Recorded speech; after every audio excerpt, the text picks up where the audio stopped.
కన్నమ్మ, నిన్ను కోల్పోయిన రోజు ఏ పెద్ద శబ్దమూ రాలేదు. నువ్వు వెళ్ళిపోతావని ఎవ్వరూ చెప్పలేదు. కేవలం నీ మాటలు తగ్గాయి, నీ చూపులు మారాయి, నీ దగ్గరితనం నెమ్మదిగా దూరమైంది. అంతే. కానీ ఆ చిన్న మార్పు నా జీవితంలో ఎంతో పెద్ద గాలిని వదిలిందో నాకు మాత్రమే తెలుసు కన్నమ్మా.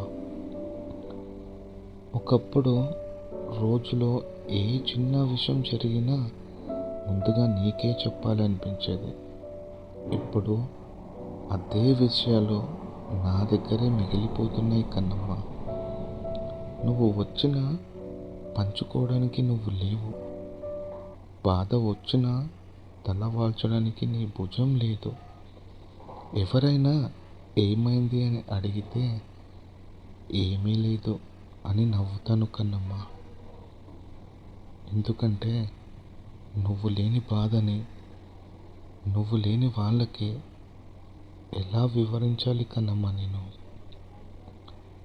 కన్నమ్మ, నిన్ను మర్చిపోవాలని చాలాసార్లు ప్రయత్నించాను. నీ జ్ఞాపకాలను దూరం చేయాలని నన్ను నేనే ఒప్పించుకున్నాను. కానీ నా మనసు కూడా విచిత్రమే. మర్చిపోవాలని చెప్పిన ప్రతిసారి నువ్వు ఇంకా స్పష్టంగా గుర్తొస్తున్నావు.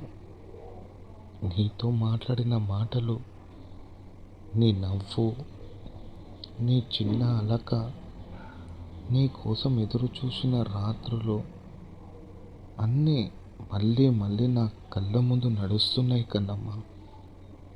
అప్పుడు అర్థమవుతుంది, కొంతమంది మన జీవితంలో నుంచి పంపించవచ్చు, కానీ మనసులో నుంచి పంపించడం అంత సులభం కాదని. నువ్విప్పుడు నాకు దూరంగా ఉన్నావు. బహుశా నీ జీవితంలో నేను ఏమీ కాకపోవచ్చు, కానీ నా జీవితంలో మాత్రం నువ్వు ఒక జ్ఞాపకం కాదు, ఒకప్పుడు నా ప్రపంచమంతా నింపిన ఒక అనుభూతివి. అందుకే నిన్ను తిరిగి రామ్మని ఇక నేను అడగను. నిన్ను ప్రేమించవని బలవంతం చేయను. నీకు ప్రశాంతంగా ఉండటమే నా చివరి కోరిక కన్నమ్మ. కానీ ఎప్పుడైనా నిశ్శబ్దమైన రాత్రుల్లో నా పేరు నీకు గుర్తుకొస్తే ఒక్కసారి మాత్రం ఇలా అనుకో, నన్ను నిజంగా ప్రేమించిన ఒక మనసు ఉండేది. నేను దూరమైన నా కోసం చెడు కోరని ఒక మనసు ఉండేది. అంతే కనమ్మ, నాకు ఇంకేమీ వద్దు. ఎందుకంటే నిన్ను పొందలేకపోయిన బాధ ఒకరోజు తగ్గిపోవచ్చు, కానీ నేను నిజంగా ప్రేమించిన నా మనసు మాత్రం ఆ ప్రేమని ఎప్పటికీ తప్పు అనుకోదు. నువ్వు నా జీవితంలో లేకపోయినా నువ్వు ఎప్పటికీ ఉంటావు. కానీ ఒకప్పుడు నీ కోసం కొట్టుకునే ఈ గుండె ఇప్పుడు నీ జ్ఞాపకాలతో నిశ్శబ్దంగా ఏడుస్తుంది కన్నమ్మ.